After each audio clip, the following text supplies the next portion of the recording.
that employee empowerment always benefit the employer and employee. These two definitions will actually fulfill the real employee empowerment. Now, usually what happens is he need to maintain a decision chain which is called the scalar chain. The third one, provide opportunity for professional growth.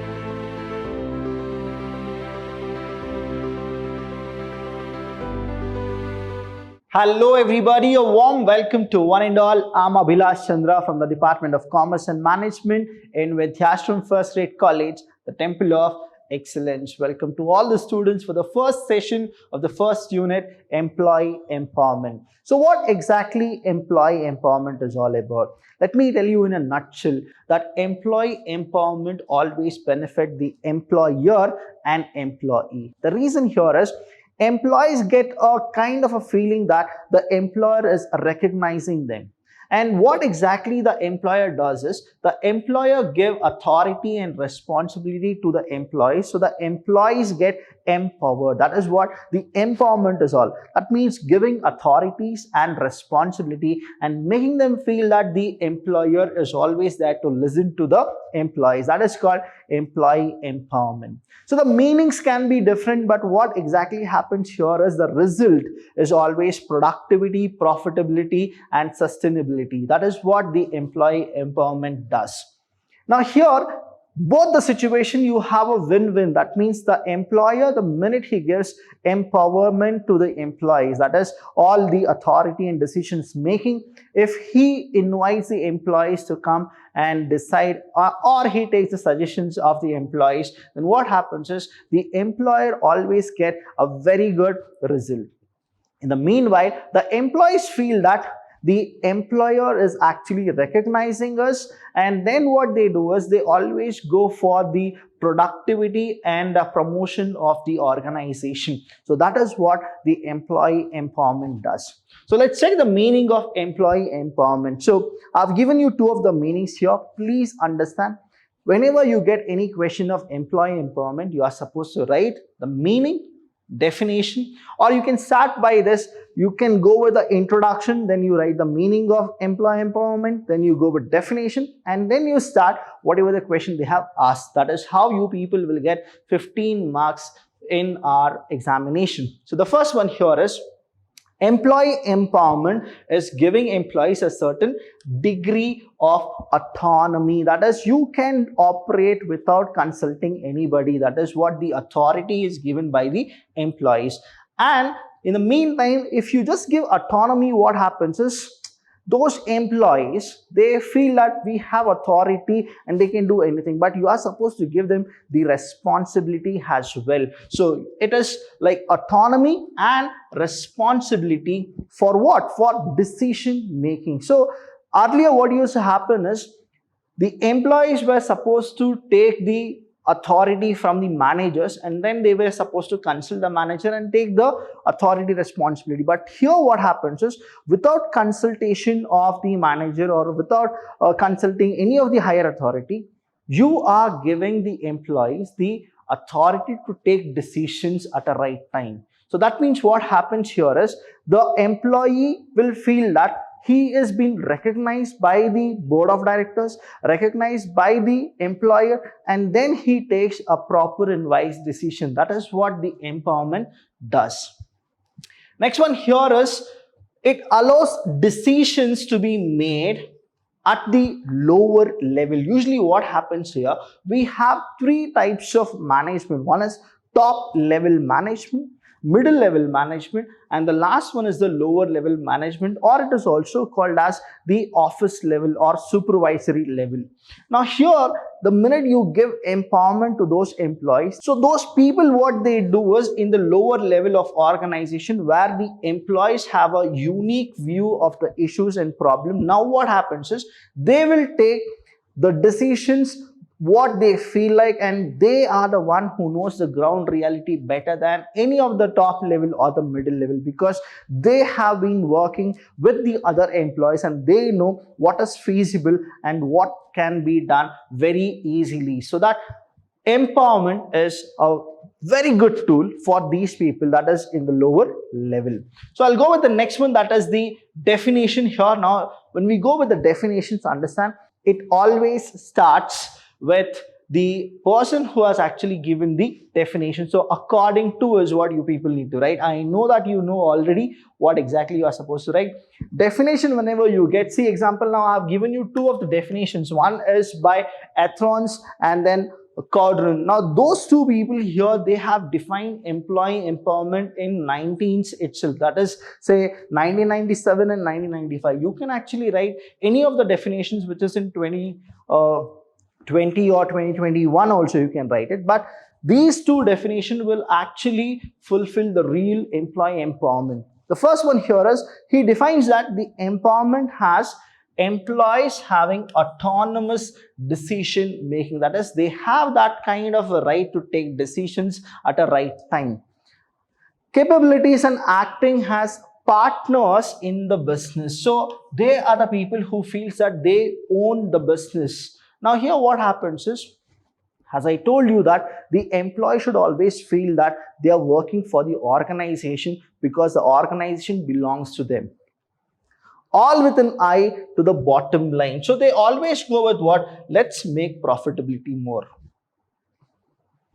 The second definition here, it says that articulate employment has when employee own their jobs. What is it? They feel that they own their jobs when they are able to measure and influence their individual success as well as the success of their departments and their company. So always when you give the empowerment to employees, the employees will always, they strive to the success and productivity.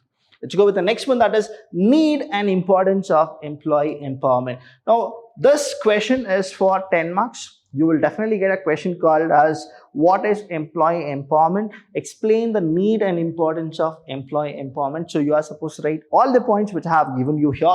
The first one here is the increasing pace of the change. See here, the minute the changes are happening, and I'll tell you about change. Change is the only constant which always happens, which always occurs in the right time. Now if we go with this, we have the levels of management which depends on the size and nature of a business. Here we have the top level management, then we have middle level, and we have here supervisory level. So let's go with this.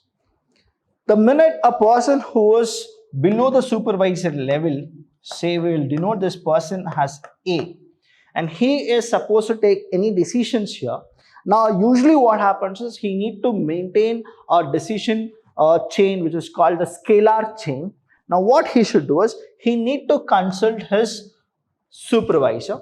Now this person will actually contact his superior, he will contact to his superior, and then the top decision there is a person who will take. Now what happens is the consent of the top management should actually come. So they will actually revert this person, he will revert him, done, and then it will. Now what is happening, though it is scalar chain, it is time consuming. It is what? It is time consuming.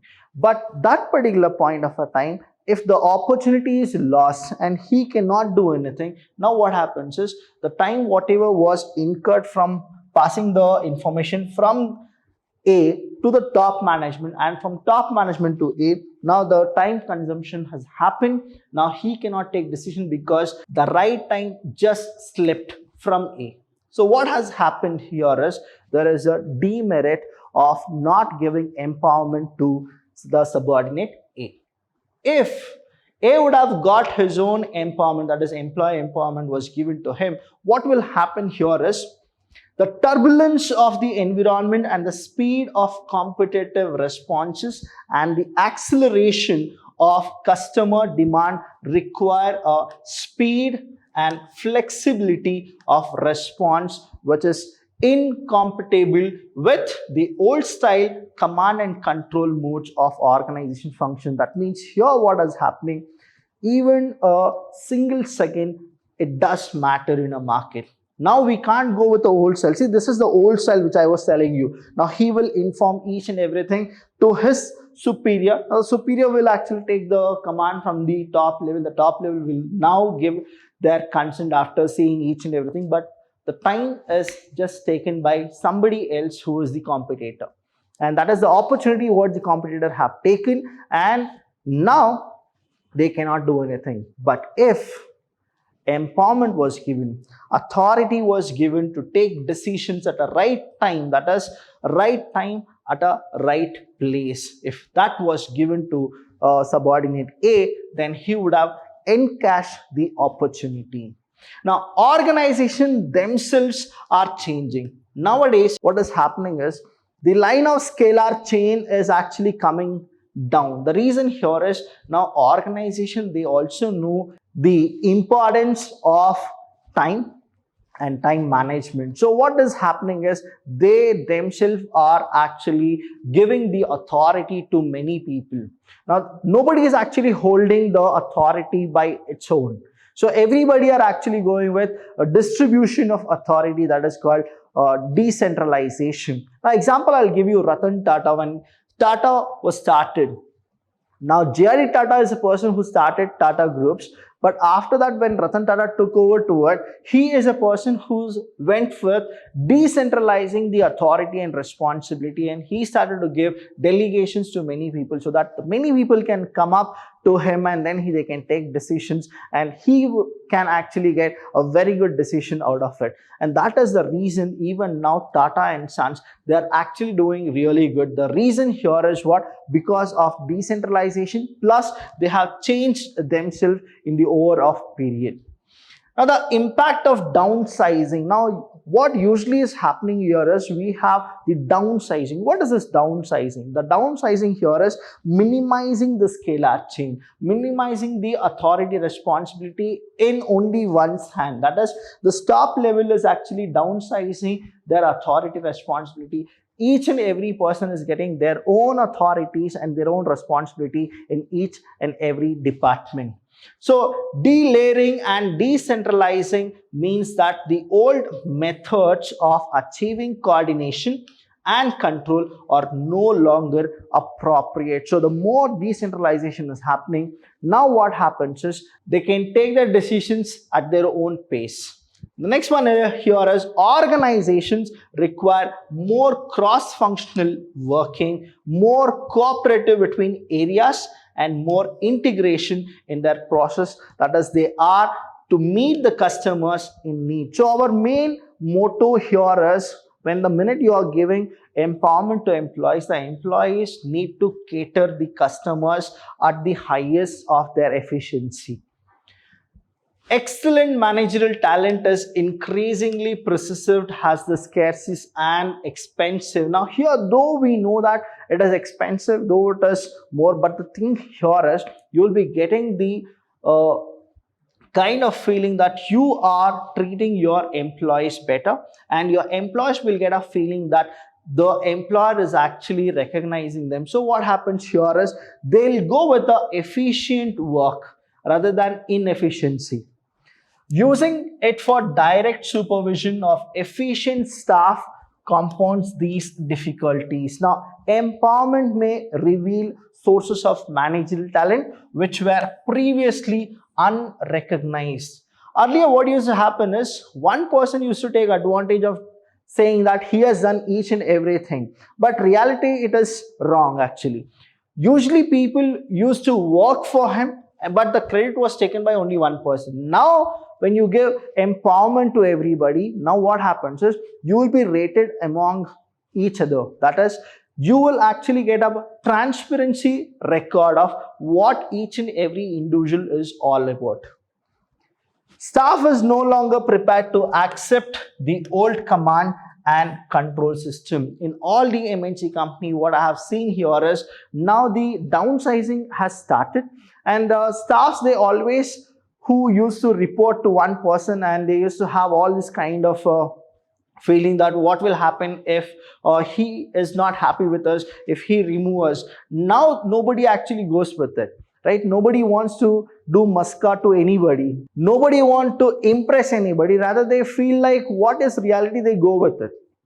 The reason here is now employee empowerment has given a feel to each and every employee that each and every employee, they do matter for the organization. That means their suggestions are taken, their ability is actually judged, and the efficiency is always calculated. So nobody wants to impress anybody with their false statements. Now, the next one here is employee empowerment in the workplace. Now, how the workplace will actually adapt to the employee empowerment. The first one here is shows employees that their feedback matters. See, this is the first highlight point where the feedback matters. Whatever the employees give a feedback about other employees, it does matter. The second is recognize to empower. Now, the more you are working really hard, you should be recognized. That is what the recognition is all about. The third one, provide opportunity for professional growth.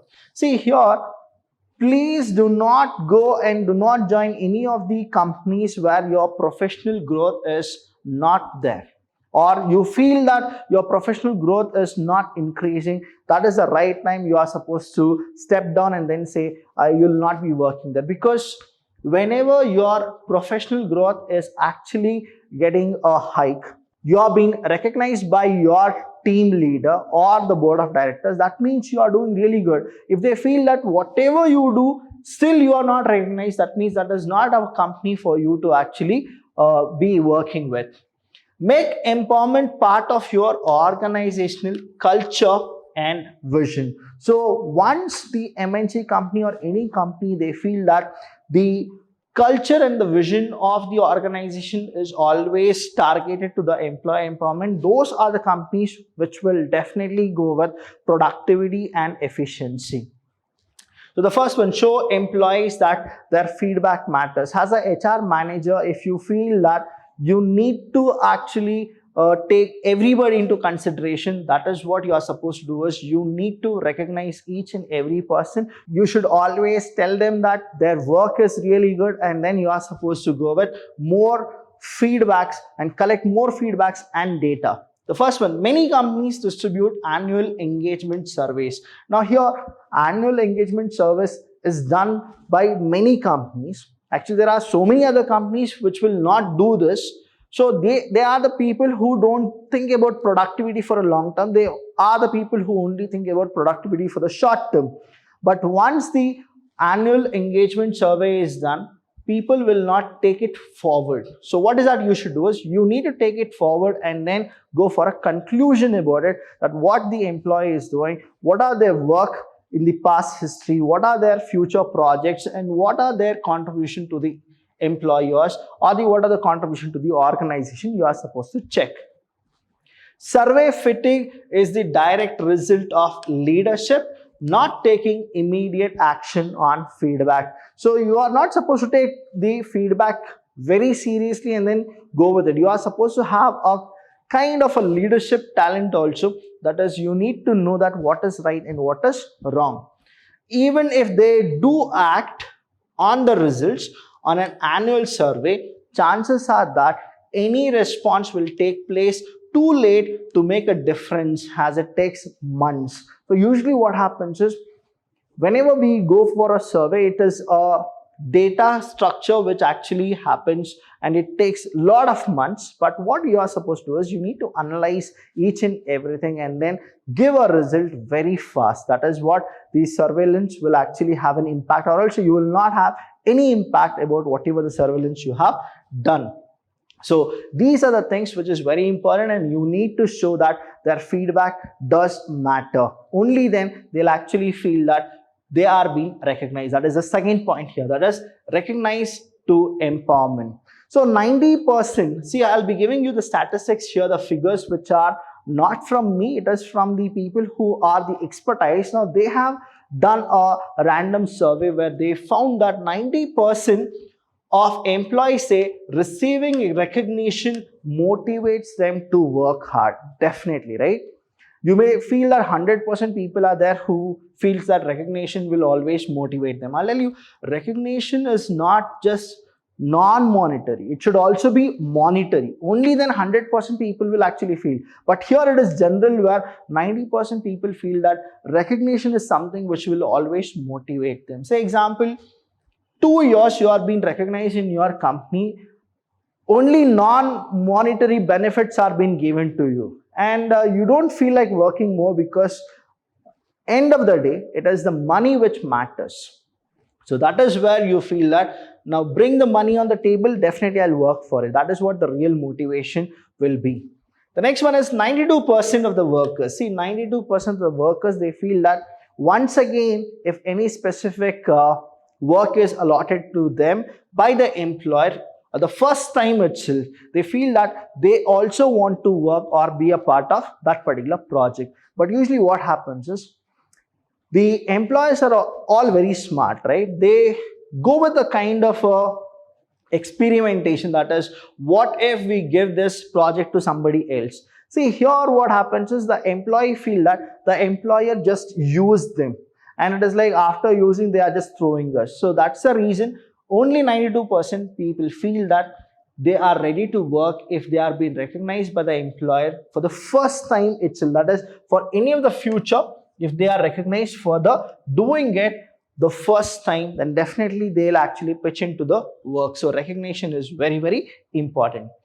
Next one is provide opportunity for professional growth. See here, professional growth is very important, and your professional growth should always go up. It should never come down. Even if it comes down, student, this is a time where it is like a wake-up call for you. You are supposed to get back to your shoes, and then you are supposed to work really hard. So professional growth and employee empowerment are highly interconnected. See, employee empowerment and professional growth. The more you are actually getting power, or you are being empowered by your employee, that means what? Professionally you are growing, isn't it? That's why it is interconnected. 87% of millennials says that development is important in a job, and as millennial make up over a third of the workforce, this or it's in our best interest to meet their needs. So the more you work, definitely people will recognize you. The more they recognize you, they'll actually give you promotions. The more you are getting promotion, now that means your professional growth is actually accelerating. And the last one here is make employment part of your organization. That is what the empowerment should always be a part of the organization, saying that the more they are working, the more you are actually recognizing them and rewarding them. Now, Dr. Natalia. So Dr. Natalia is a person who works in our chief force in Archives, and she is a person who always give a exact figure about what the workforce really need. And she is the one who says that the employee empowerment should always be considered in a high profile. The reason here is she wants employee empowerment to be a part of each and every organization, because it motivates people to work really hard, as well as it gives a recognition to them, so that they feel that the organization is taking care of us, and instead we need to actually take care of the organization at the large. So here, employee who feels heard by leaders.